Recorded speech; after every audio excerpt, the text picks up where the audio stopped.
Starting at the back of your mat, tuck your chin and slowly roll down, exploring how it feels for your back, vertebra by vertebra, bending the knees, and feel free to skip anything that doesn't feel good. We're hanging out at the bottom. And then pressing through the balls of the feet, knees are bent again. And really visualize restacking your vertebra. So we're feeding the spine. One vertebra at a time we're moving.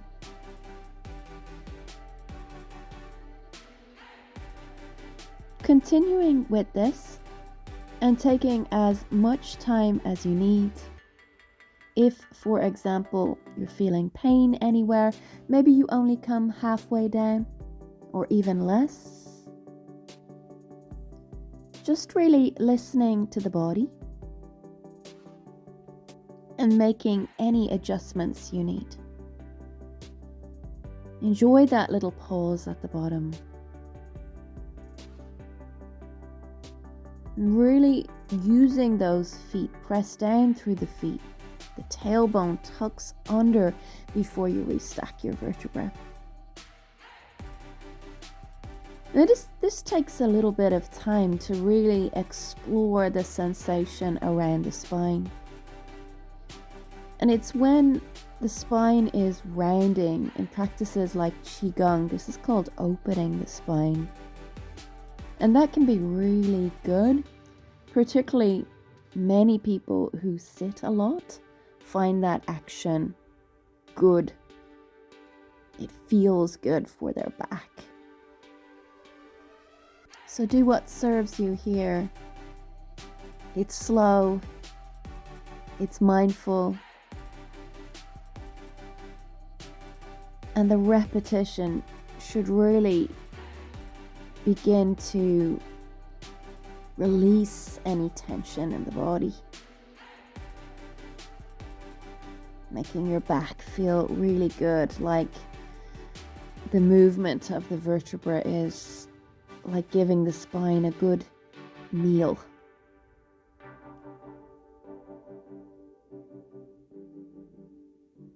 Keep allowing the breath to flow.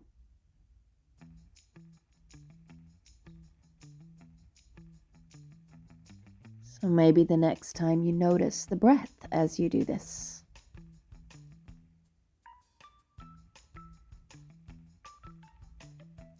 We're hanging out with our hands at the level of the knees. The spine is rounded and the tailbone is tucked under, that opening of the spine.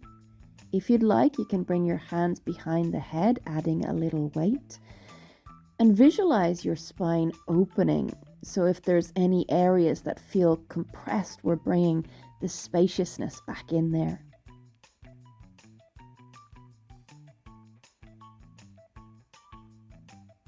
Allow the breath to flow.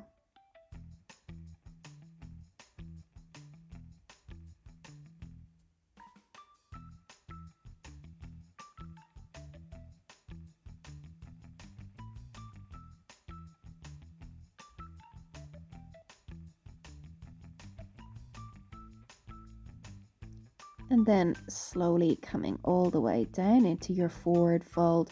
Now you can bring your elbows to your thighs if you need to. That's all good. Bending the knees for most people. Your hands are on something though, just so there's a little bit of support. And your sit bones are moving up. So make sure the hamstrings are not getting in the way in any way of your body waterfalling over your legs. You can be as high as you need to. It's all good.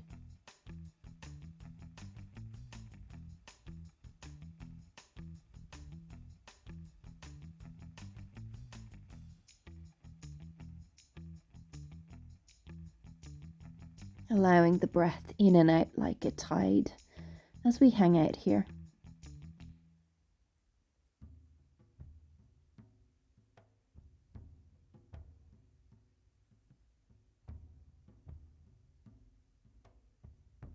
walking our hands back out or out into a down dog for the first time in this class.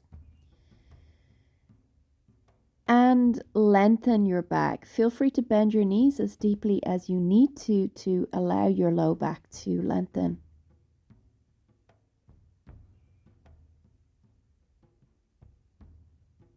You're bringing spaciousness back in between all of the vertebrae.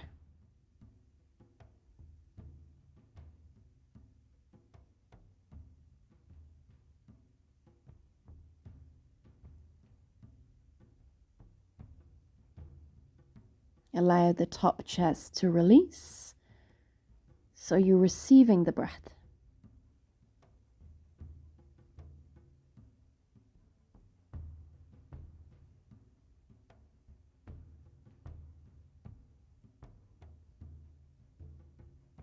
We're taking our time with everything today to receive the therapeutic benefits. Now lowering our knees. And I'm bringing a yoga block under my forehead. You can bring a book or nothing. And lifting my elbows off the floor, getting that squeeze around the shoulder blades. Breathe. Allowing that nice hip flexion, the release around the glutes and the hips.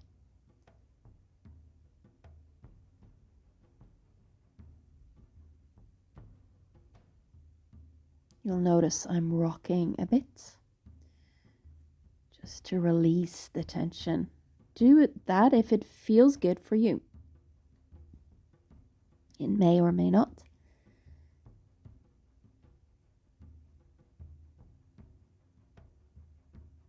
Removing your block.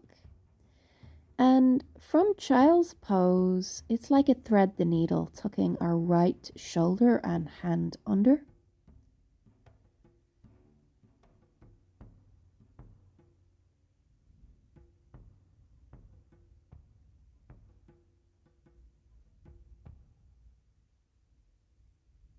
And I'm moving slightly again, stretching into fingers, etc. And swapping sides. Aiming to feel the squeeze around the tissue. That's what gets the blood flowing.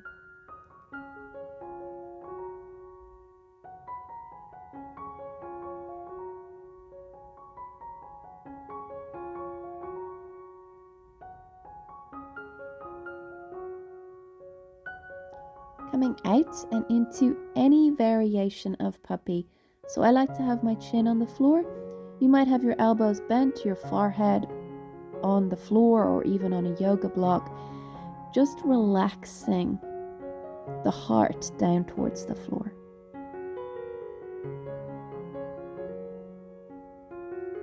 This feels gorgeous for me around my shoulder blades always. It really squeezes like the equivalent of a massage, really.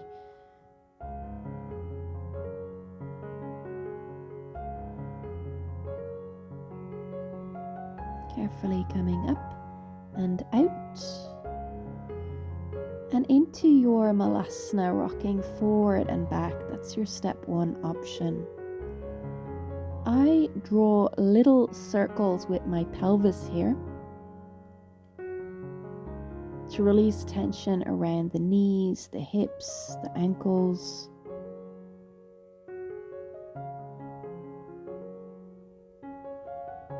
And now I'm changing direction with that circle. I'm rocking into the tension, releasing it.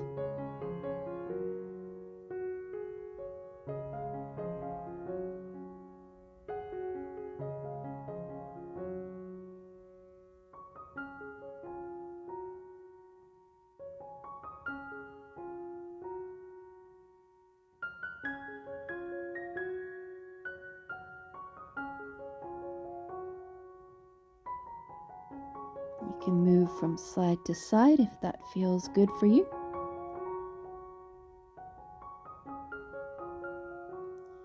And now hand behind the head, finding a rotation for your spine. Explore that.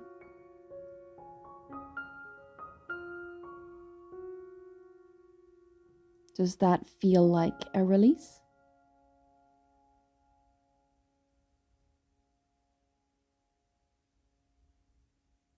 And changing direction, so rotating in opposite direction now.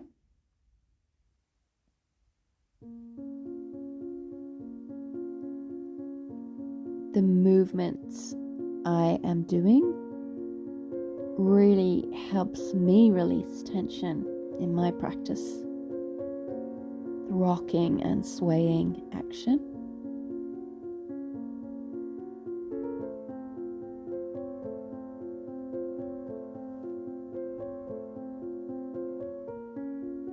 Coming out now and into our tabletop position and swinging your hips from side to side, getting into the side of the hips and down the sides of the legs. For me, this feels really good when down the sides of my legs are tight. And then rocking forward and back, tucking the toes under, exploring how far you can bring the buttocks back towards the heels. Does that feel good? Rocking out the tension. And I'm pausing, and it's a little bit of a bounce. There's absolutely no violence here. This is like it's shaking out any tension. Now pelvic rolls in one direction.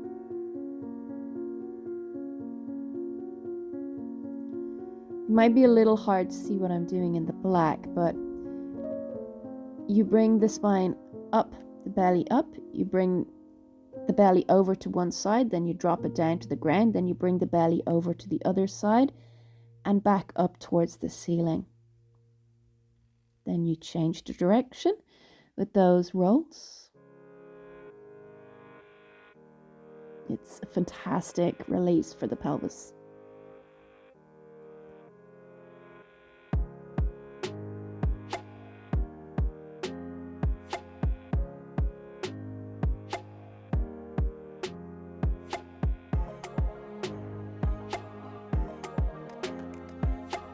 Now rocking hips from side to side, bending one elbow. So we're adding more movement in, looking under the opposite elbow. Pause wherever it feels like a good release.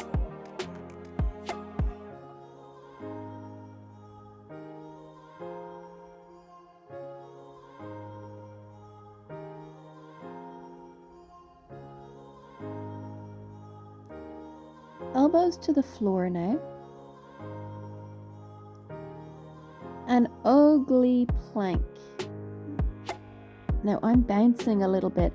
I'm really trying to, like we're opening the low back again, the vertebra, really rounding there to bring that space back in. Particularly good counterbalance to over-sitting.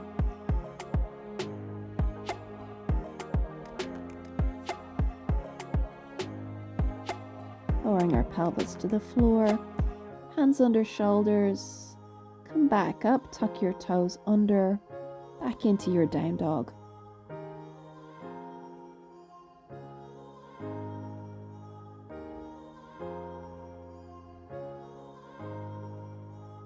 Can you get more length for your low back? I'm rocking from the balls of the feet to the heels. Feel free to pedal your legs. I generally rock from the balls of my feet to my heels. That feels better for me.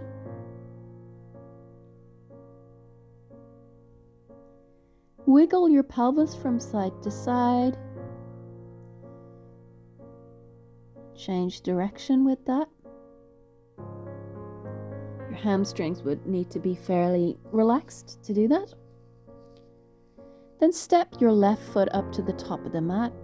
Opening the hip, wiggling, releasing the tension.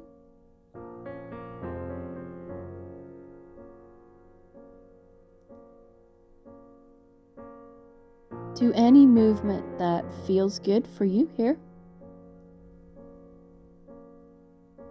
I often do circles for my hips. You'll see me do it on the other side.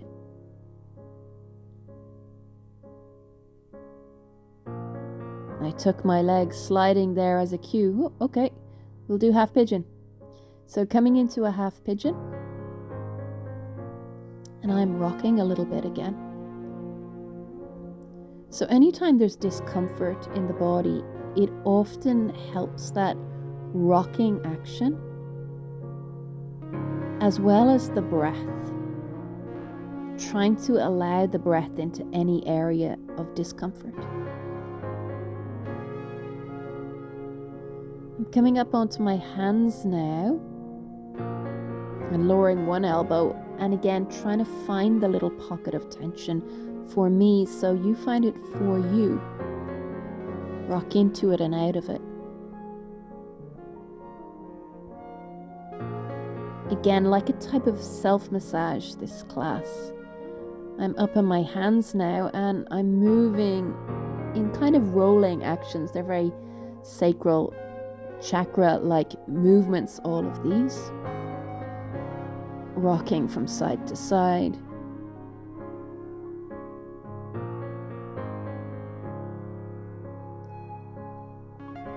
I'm adding a twist. Do that if it serves you. Remembering this is more for tension relief in the body.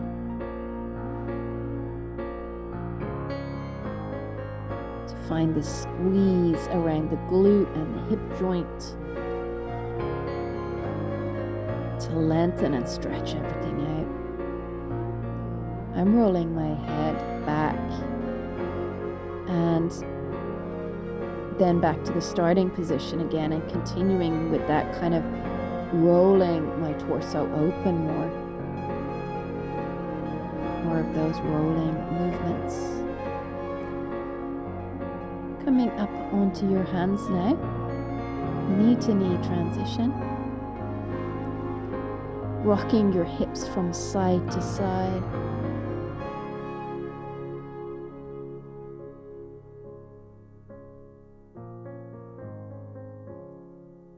Maybe some more pelvic rolls or circles. If your low back is achy, that is so good usually. Change directions with those circles. And then that action of bringing your buttocks back to your heels and little rocks, rocking forward and back.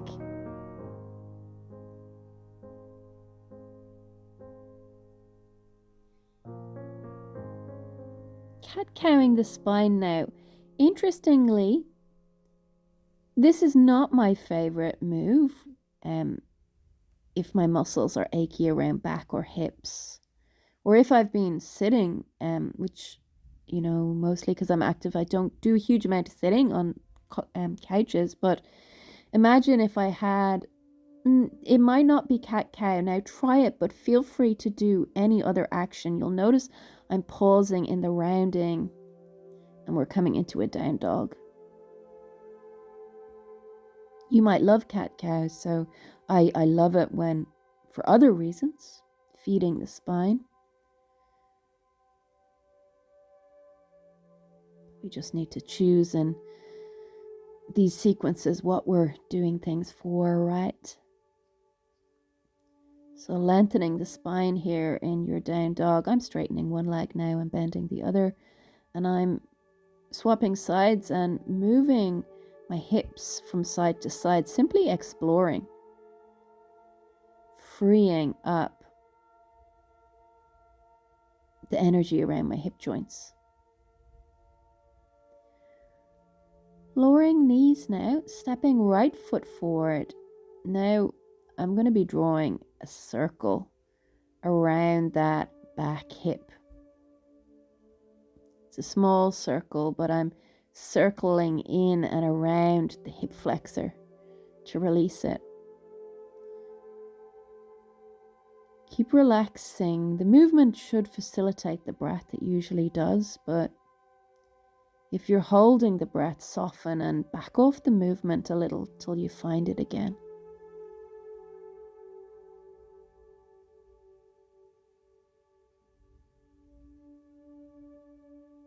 Changing direction with those hip flexor circles now.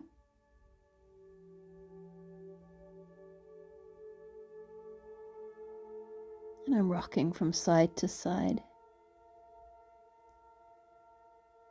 It does depend where the tension is in your body.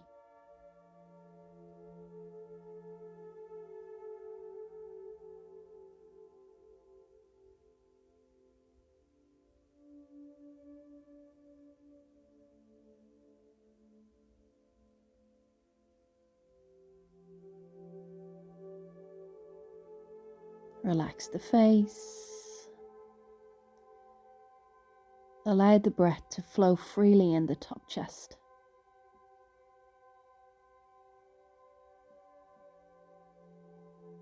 I'm taking a little bit more time on this side, so you might want to bear that in mind the next time you come back to this practice if you enjoy it. And our half pigeon, you can do less if you want. So we usually have a tighter side. Very often it's the left side of our body. In yoga, that would be seen as the yin side or the feminine side of our body.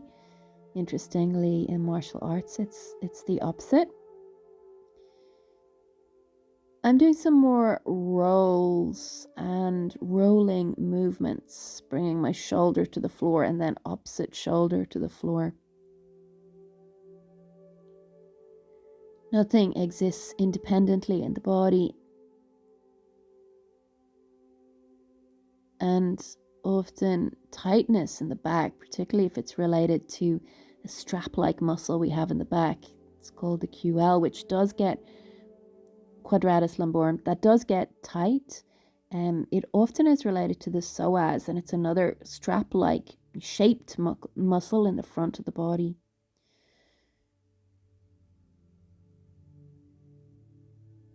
Not always are they related, but that day they definitely were for me. Finding the twist with the half pigeon, this is an option. And I'm rocking and rolling again, opening the torso up and then coming back to the starting position. It's a little bit like, sometimes they call this flossing in yoga. I think it's a very technical term, but that's what it feels like I'm doing here with those movements. I call it cajoling.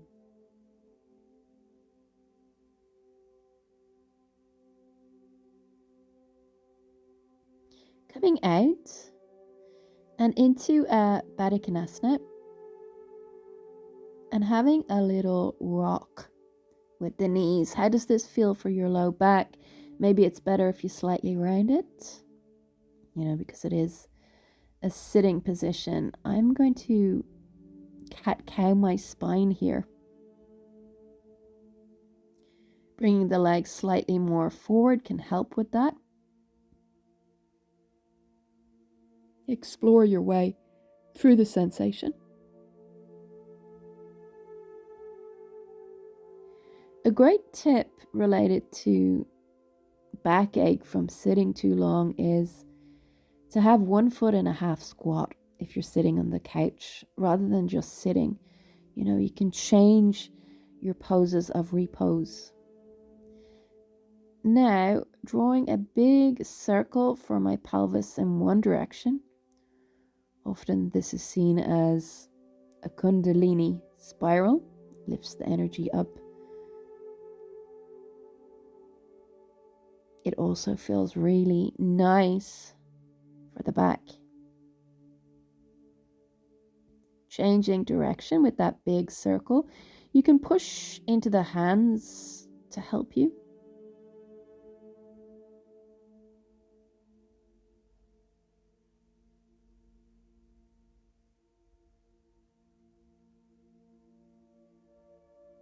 It's good for us to practice these flowy moves. Swapping the cross of your legs now. Bring the opposite leg in front and finding a twist.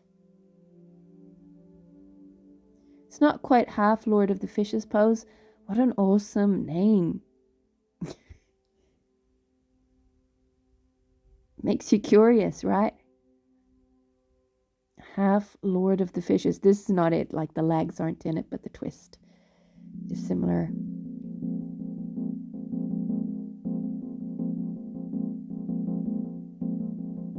And then swapping sides with our twist. You'll notice I'm rocking, I'm moving, squeezing out the tension from my body.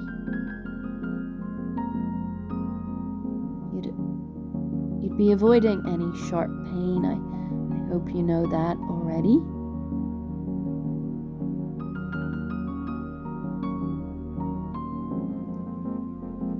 Coming back to our Kundalini circles or cat-cowing.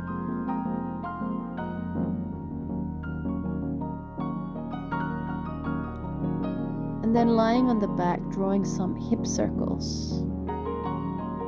It's a very slow moving class. We're 26 minutes through already, changing direction with those hip circles. Simply taking our time with everything. And I will put up a 10-minute sequence of this in time. The camera in the right landscape mode. Now I'm drawing a circle. I'm basically massaging my low back.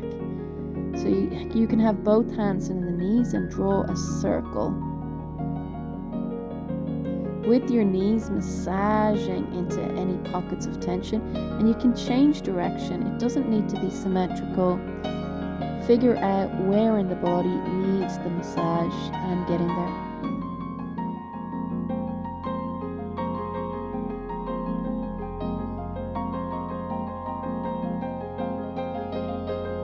Windshield wipering the legs from side to side. I'm pausing and bouncing a little.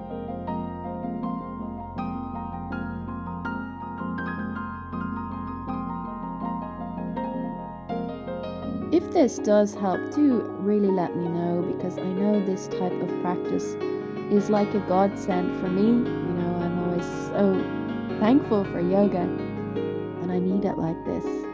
So again, we're releasing the tension on the other side. This kind of rocking movement.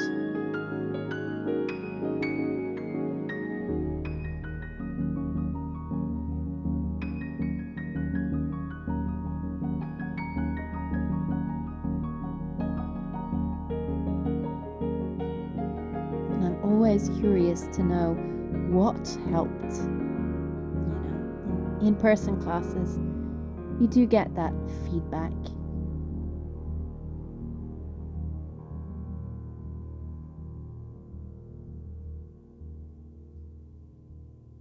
So continuing, before coming into your happy baby, do take hold of your inner thighs if there's a flexibility issue here. We do want to lengthen our low back and almost press your low back into the floor, bringing space into your vertebra again. I'm taking hold of the feet and doing a Baddha Konasana from here. You do need a bit of flexibility now for what I'm doing now. I'm pressing the thigh and knee away and bringing my heel towards me. So rotating the leg in the hip socket. Make any adjustments you need. Maybe you do prefer a figure of 4 glute release or foot on the thigh like I'm doing now. Have a play around with the hip opener. Changing sides. Again, I'm bringing the heel towards me and I'm pressing the knee away.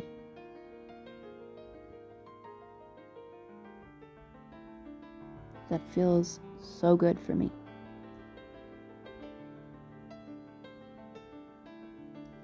Hugging my left knee in towards the chest now, lengthening the spine. Breathing, relaxing the lungs, relaxing the face, the jaw, so the breath comes in and out like a tide. In times when we're not doing much with the movement, you can count maybe in for the count of 6. You could hold for 2 and then out for 6 if you want. Now I'm demoing bending the opposite knee. You might need to do that to lengthen your low back. Again, taking our time here before swapping sides. Apanasana or knee to chest. And I'm rocking it out. Bend your opposite knee if you need to, foot to the floor. All good, all variations good. Just rock out, squeeze out the tension. Inhaling, perhaps we count, we hold, and we count again on the exhalation.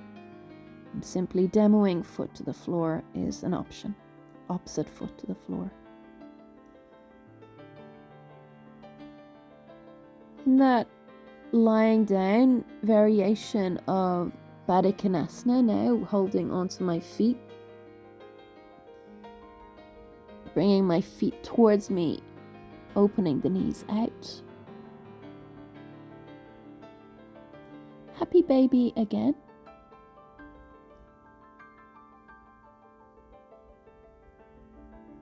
Lengthening the low back. You rock from side to side in this if it feels good. It's a massage for your spine.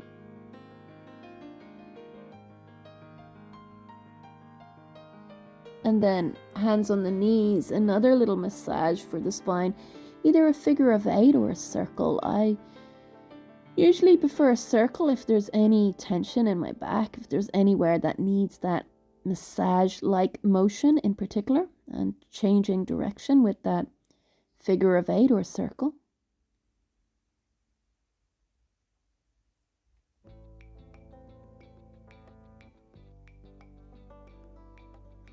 How's the breath going? You can think of allowing the tension to drain away on the exhalation. Interlacing hand behind the left thigh now, heel to the sky, buttocks to the floor. You can point and flex your foot, or I'm rocking my leg, then bringing it out to the side and back to the center. Out to the side, back to the center.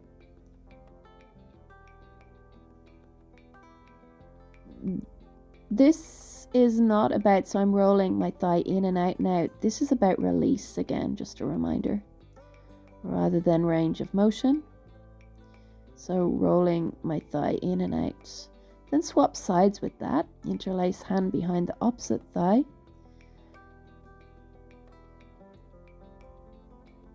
Have a play around. And then leg out to the side and back to the center. You could use a strap. You could support with your hand if you needed. Is it releasing into the side of the glute? And then rolling thigh out and in. That felt so good for me. I was quite stiff. I'd done quite a lot of sit-ups a few days in a row, and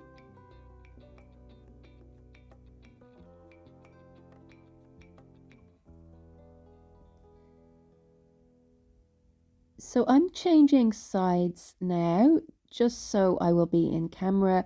Option of Halasana plow pose. Your neck stays long. You could skip this. Simply bring your legs up to the wall. Your buttocks still on the floor, or legs up the side of the chair.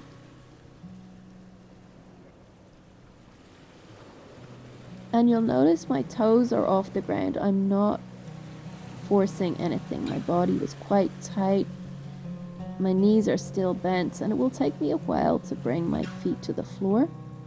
The shoulders press down, bringing one foot and then the other to the floor can help. This should feel quite comfortable, even though it's very much one of those yoga poses that are quite unusual, right? I really like lifting one leg and then the other. Explore that for you And this is a tension release.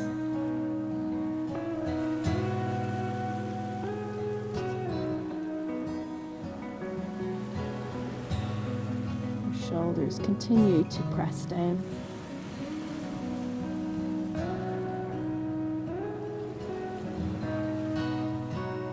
Plow pose, Halasana, it's seen to prepare the body and the mind.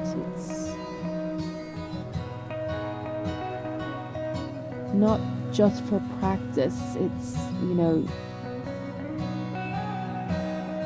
seen to help us with life, I guess, also, in terms of spinal health as well.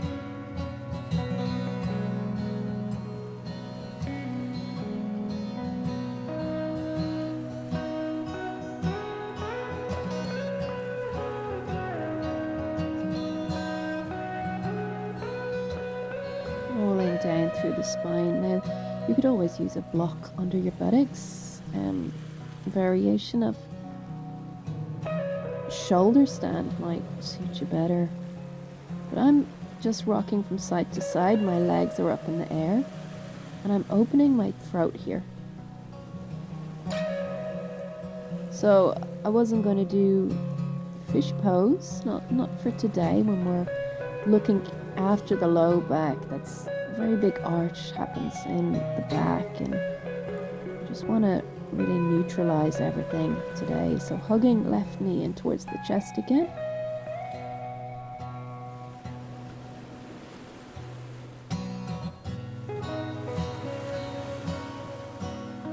And finding our twist. Moving it again, hip up and down, rocking out the tension.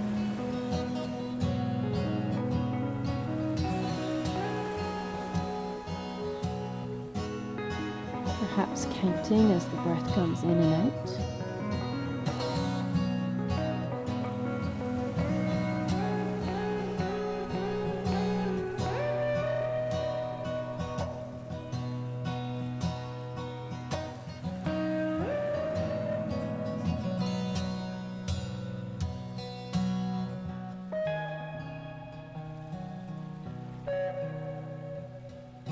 Lengthen our back in a twist.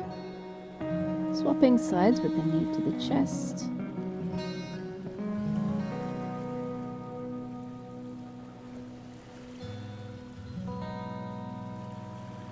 And demoing foot to the floor as an option to keep your tailbone long if needed.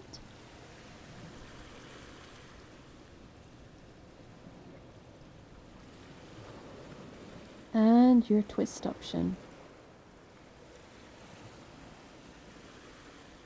And moving and rocking it. It's a soothing type of action. Do listen if your body hurts in any way. It shouldn't. As in, you may need to adjust.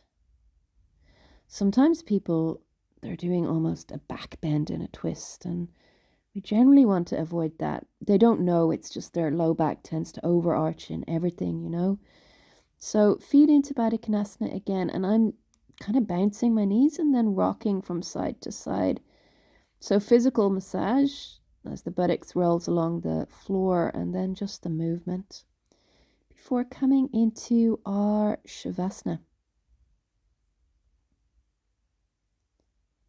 And seeing if we can allow the breath to flow a little steadier now. We tend to hold the breath if there's any tension in the body or pain. And we want to invite the breath to flow, to carry the tension away now. If your low back is overly arching, you place your feet on the floor today and in all Shavasanas.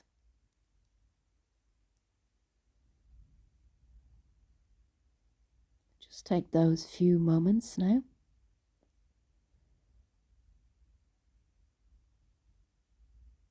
Maybe longer if you need it.